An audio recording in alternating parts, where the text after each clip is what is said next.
Assalamualaikum warahmatullahi wabarakatuh.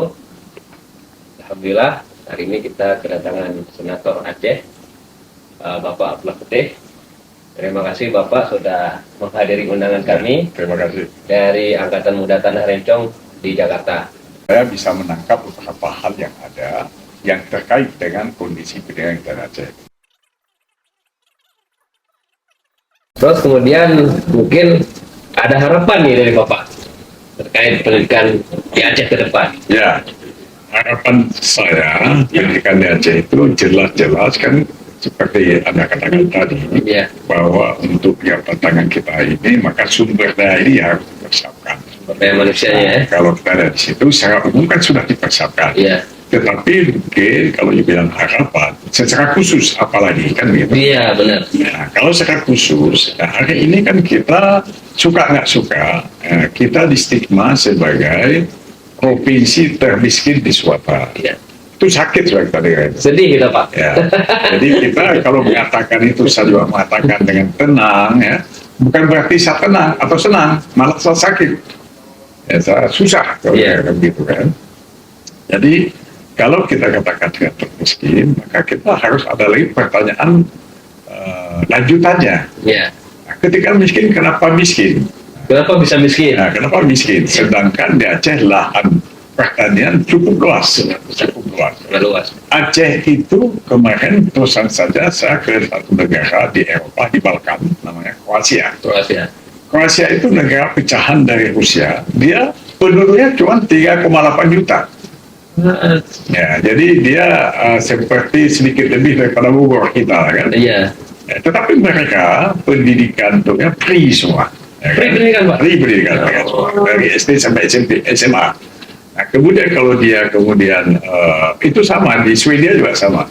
Kalau dia sudah masuk di pendidikan tingkat tinggi, dia boleh ambil uang di bank berapa dia mau, tapi nanti dikembalikan ketika dia dapat. Oh, semacam kredit gitu. Semacam kredit. Oh. Kredit. Nah, jadi itu kalau di orangnya. Tapi kredit pendidikan ya Pak ya? Kredit pendidikan. Iya itu. Iya. Jadi kalau kita balik lagi ke kita di Aceh, nah kita kan belum seperti itu. Belum. Kan TK masih dibayar oleh ibu bapaknya, gitu kan.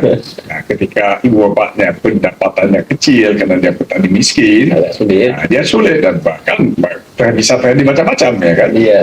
Karena dia sebagaimana cara untuk biaya anaknya dan tidak ada. Nah, oleh karena itu, menurut saya pendidikan Aceh juga, menurut saya harus mampu menjawab tantangan kemiskinan Aceh. Harus mampu menjawab tantangan kemiskinan Aceh. Jadi Aceh harus jawab sendiri kemiskinan ini dikaitkan dengan pendidikan. Pola pendidikan bagaimana?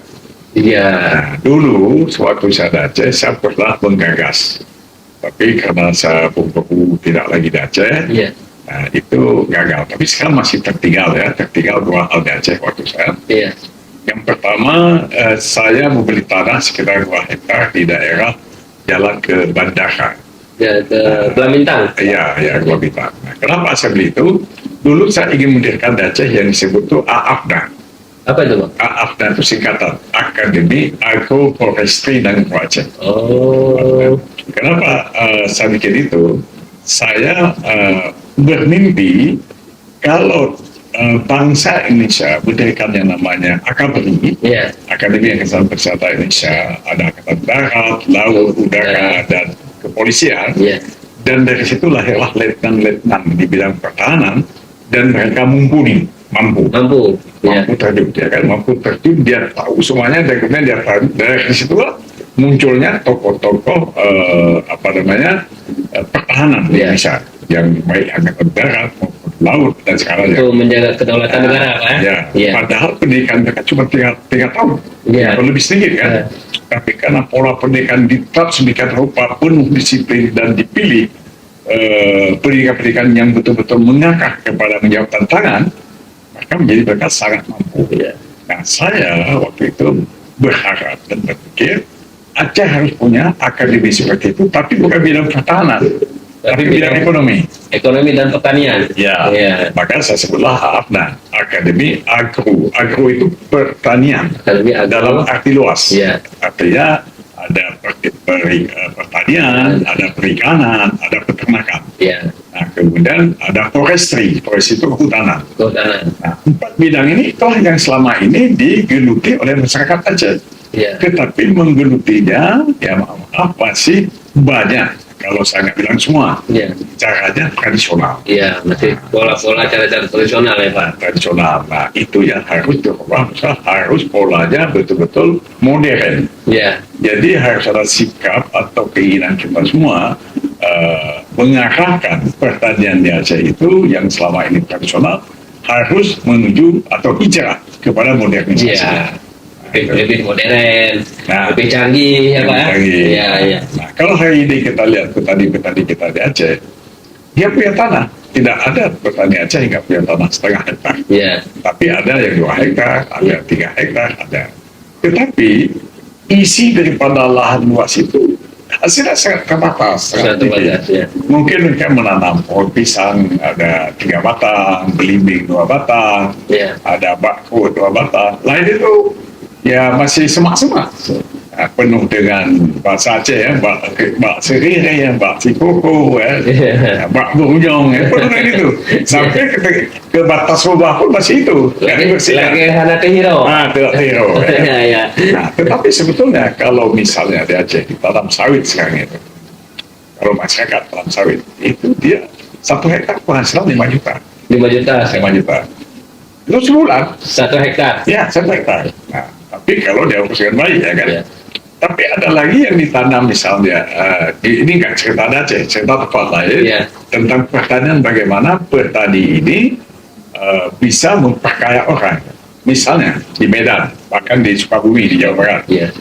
1 hektar lahan yang dilakukan atau dikerjakan oleh Kementerian Pertanian, modalnya itu 500 juta. 500 juta. Modalnya besar kan? Itu udah buka lahan. Sudah buka lahan, semua. sudah bibit, sudah Iya. pupuk, sudah perawatan, sudah maintenance.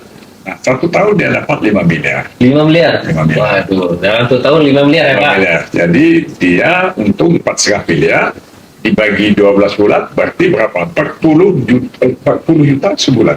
40 juta sebulan. Iya. Nah, jadi ini kenapa kita sebut anili? Karena untuk menunjukkan kepada kita bahwa pertanian itu bisa menghadirkan kekayaan, kemakmuran. Kemakmuran, kesejahteraan ya Pak ya. Ya. Nah, tapi hari ini yang begitu kan terjadi terbalik di Aceh. Anak-anak muda kita di Aceh yang di desa, dia menganggap dia tidak perlu bertani lagi. Iya. Dia tinggalkan lahan pertanian itu. Dia pergi ke kota. Lagi Malay ya Pak ya. Malay. Lagi Malay aja, petani ya. Jadi kalau disebut orang tani, udah stigma di Aceh itu orang miskin lah. Iya. Anak Cipatu jangan apa. Iya. Nah, itu petani di Aceh. Iya. Padahal di luar negeri kalau disebut tuh lords, itu lord itu antara, ya kan? Iya. Di Inggris segala macam. Itu anggota parlemen tabe sama mereka. Di Segani ya Pak. Sekali wali kota tabe pada mereka. Iya, iya. Nah, jadi itu yang kita harus hijrah lah saya bilang ya, merubah pola kita. Nah, tetapi itu juga nggak gampang. Kenapa?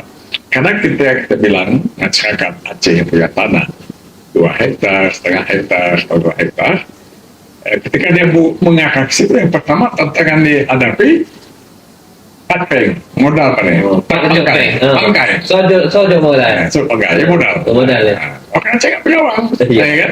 Tanah luas dia, 1 hektar, 2 hektar. Iya. Tapi dijual kan jangan, nggak mungkin dan jangan. Tapi untuk mengolah tanah kan bisa ada uang. Iya. Dari mana?